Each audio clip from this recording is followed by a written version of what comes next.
Welcome back to Morgan Dollar Mondays with Massabesic Gold and Silver. This week I have for you an 1883 San Francisco and an 1884 San Francisco for you to check out, so I hope you stick around for that. I am Dean with Massabesic Gold and Silver. Thank you so much for stopping in and checking out my channel. Out of all the channels on YouTube, you stumbled onto mine this week, which makes me extremely happy, and I hope you put lots in the comments letting me know what you think of this video and other videos I have produced.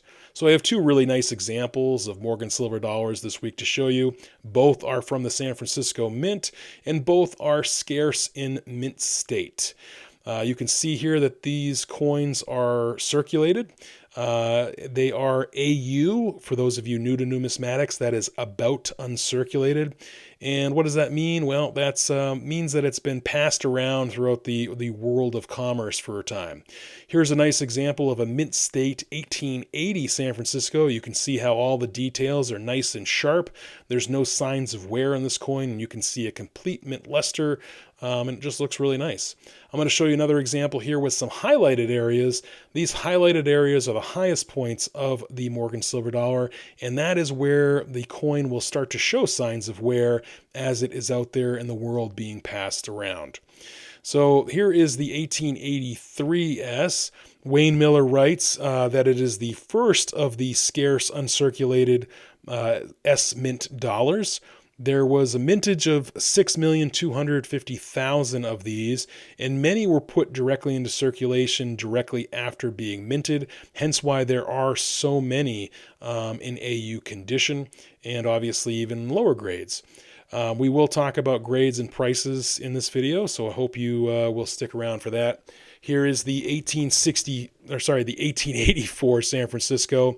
This is got a mintage of 3,200,000, and these are really hard to find in mint state. Wayne Miller writes that many mint state specimens are weakly struck with steel gray, unnatural luster, and such pieces, while technically in mint state condition, are so unattractive that they are usually priced as sliders. And sliders, of course, are AU coins, usually specifically the AU 58 grade. This is a nice example. It's got a little bit of toning here in the reverse. You can still see a nice cartwheel of luster around the devices, but in between the devices, that is like the eagle's wing and the wreath, even the legends you can see in United and by the wreath. You can see in between that, it goes dull. It actually looks gray because that is where there is no more mint luster. But around the devices and the legends, the luster was protected as this coin has been out there in the world circulating. And so that's why we still see a hint of the original mint luster. Wayne Miller also writes about the 1884 San Francisco that it is quite common to find it in AU condition. And along with the 1901 Philadelphia, it is perhaps the most consistently overgraded silver dollar in coin auctions. So this is the reason why I wanted to show you this, so that you really know what a coin looks like in AU and what it looks like in mint state. Here's a nice example of an AU 50. In the highlighted areas, you can see how you can start seeing some flatness there. Same with the AU 55 here. Those high points is where we're going to see the wear, and we're going to look specifically on the two examples that I have in front of me. So we'll take a closer look. Let's start with the 1883 San Francisco, as it's really a nice example. And as I said, Wayne Miller and Bowers wrote that this is a key issue, and it was released soon after minting, so it went out into the world. Examples are in all grades. They're available really in all grades. And it was in the 1940s and 50s that it was really seen as a rare coin. But some bags were released, especially toward the end of the 1950s. And even one bag was found in the Redfield Hoard, which did have some really nice examples of the 1883 S. Here I'm going to try to freeze at different points so you can see those areas of wear. Now, the center of the coin is hard when you right above the ear, because you can have mint state coins where that area right above the ear is flat, and that's because of it being weakly struck, not that it's showing signs of wear. But when you start to see the other areas of the coin that are typically those high areas, showing signs of wear, that's when you can kind of say to yourself, this is probably an AU coin. These two examples are really easy to tell that they're AU, because like right here in between the devices, the eagle and the wreath and such, even here on the talons, you can see as well in those areas, you can see the wear, and you can also see that there's no luster left. So you can really tell that these are not mint state. The 84S here, this one is just a really, really nice example. Wayne Miller writes that there are so few gems, and when I say gem, I mean mint state 65. He actually even says that the 1884S in mint state 65, the dollars are so lovely that they are instantly saleable. He even tells a story about how in 1979 he had one such example, and it sold for $18,000, and then a year later the same coin sold for $42,500. Today that coin is estimated at around $295,000. One mint state 65 1884S sold at Stack's Bowers in August of 2024 for $120,000. And just to put that into perspective, a mint state 60 1884S sold at Stack's Bowers in April of 2022 for $13,200.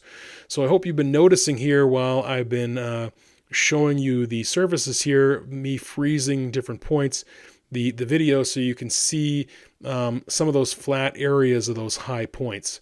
Again, taking a close look, you can see how in between the devices, the coin looks almost gray because there's just no luster left, which is a telltale sign of a coin being in about uncirculated condition.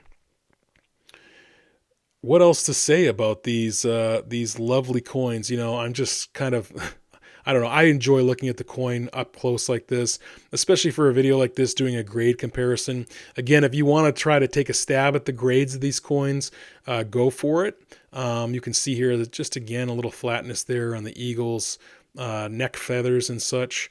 The chest is really flat, but I would say that probably has to do with strike rather than being wear.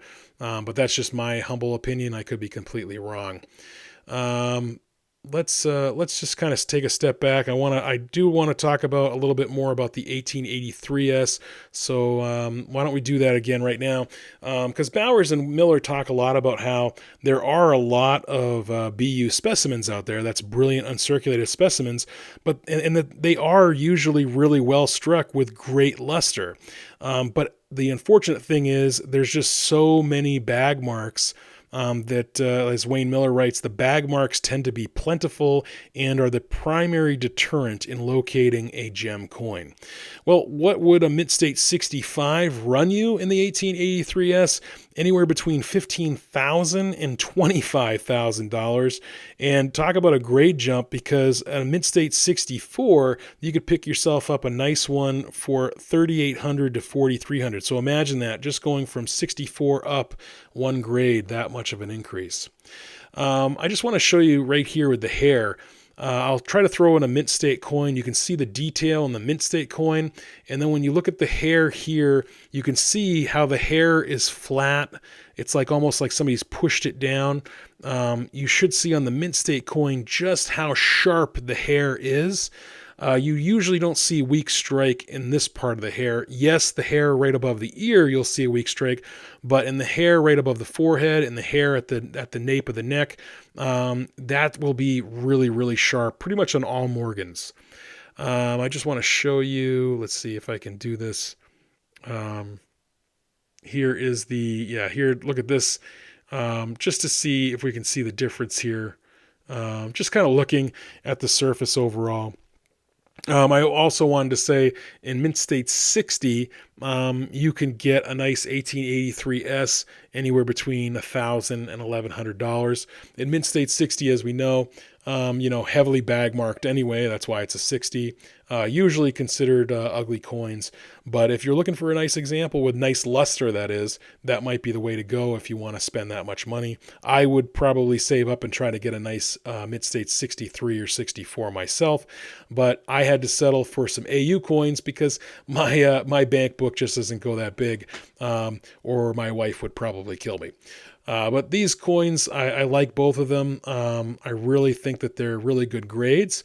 And if you guessed AU 55 on the 1883S, you are correct. Again, I didn't expect you to guess that. It's really hard sometimes to tell exactly what a grade is in AU, especially when there's so many. If you guess for the 84S an AU 53, then you got it. These two grades are so close, it's really hard to discern which is which. So I'm kind of glad that I was able to show you both, just so you can see examples of them. Obviously, in About Uncirculated, you have AU 50, AU 53, AU 55, and AU 58. And again, I'm gonna throw up the AU 55 again. You'll see on those high points, that's where you want to look for that wear. And you can tell here that there's just not a lot on the 83. Not a lot of wear compared to the other coin here, which is our AU 53. And I'll throw up an XF 40 as well, so you can see how flat the coin becomes just from the AU to the XF or extremely fine grade. So you can tell here that both these coins, yes, they have luster, but they have enough detail to make it to be an AU grade. Well, thanks everybody for being here today, and I hope you really enjoyed this video, and I hope you keep coming back each week. I try to throw up a video every week, but doing my best. All right, folks, until we meet again, stay safe and continue to enjoy.